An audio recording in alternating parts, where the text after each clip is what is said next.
大家好，我是罗富强。本期我们聊的话题是美国驻华大使馆的一篇文章，有助于我们揭穿真相，看清美国真面目。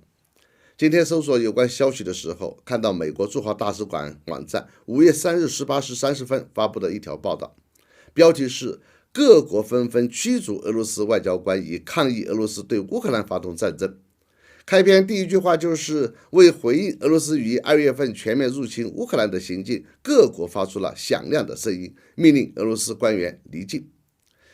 该文引用了美国外交政策杂志的报道说，自俄罗斯发动侵略战争以来，欧洲已经驱逐了大约400名俄罗斯外交官，在30个北约成员国中，至少有24个成员国已要求俄罗斯官员离境。我们就先以这个数据和标题，看看美国政府的言论折射美国是一个什么样的国家。美国大使馆这篇文章的标题是各国纷纷驱逐俄罗斯外交官，以抗议俄罗斯对乌克兰发动战争，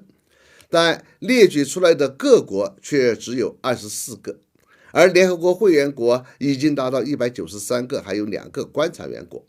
这是美国大使馆说的各国吗？很显然，这就是为了欺骗的造谣。至于为什么各国纷纷驱逐俄罗斯外交官，以抗议俄罗斯对乌克兰发动战争呢？美国大使馆给出的理由是，俄罗斯的战争罪行是原因之一。在俄罗斯军队轰炸并残杀平民，特别是在基辅附近的布查发现万人坑之后，一些欧洲国家采取了行动。说到布查惨，那就更经不起推敲了。对于布查惨，西方国家在没有任何可靠证据的情况下，立即选择了坚信不疑。联合国还马上组织了联合调查组，全面进行调查。但结果呢？至今超过1年了，联合国的正式调查报告还没有出来，这就已经说明所谓布查惨根本经不起调查，因为拿不到真正的证据。至于西方媒体，当然非常热衷于调查揭秘。但我看了美国《纽约时报》、CNN、英国 BBC 等媒体的报道，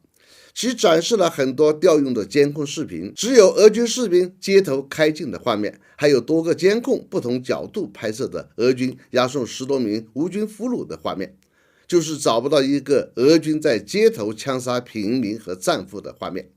但这些媒体却依然声称，俄军为了秘密枪杀这些人，把他们押送到房子里枪杀的。问题是，街头那么多监控，几十具尸体，不就自动推翻了上述说法吗？最令乌克兰和西方国家被动的是，所有的调查线索反而指向造假的摆拍，比如用慢速播放拍摄的路上尸体视频，结果发现尸体竟然会动。再如血迹都是新鲜的鲜红色，但那可是俄军撤离第4天后，乌军才抵达现场，血迹早该干枯成褐色了。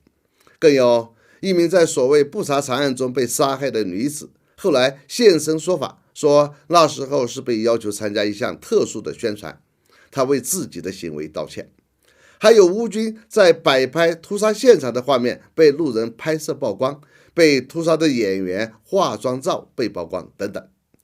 美国大使馆说的所谓万人坑，后来被证实，那不过是在乌军之前炸毁一座桥梁时爆破的大坑，里面的几十具尸体能称之为美国大使馆说的万人坑吗？况且，既然街头上有几十具尸体，那就说明俄军才不会在打仗的时候去用施工机械挖大坑埋人，即便埋了，还不会掩埋吗？会故意把证据留给乌克兰吗？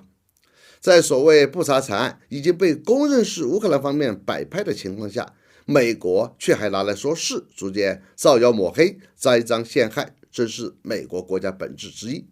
想当年，美国国务卿鲍威尔不是用一个玻璃试管装着白色粉末，在联合国大会上作证，说那是伊拉克的生物武器证据吗？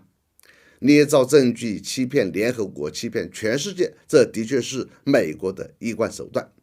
反华国家、反华政客、反华媒体用捏造和摆拍的假证据抹黑中国，制造干涉中国内政的理由，还不是已经操弄了几十年了？好，本期话题就到这里，我们下次见。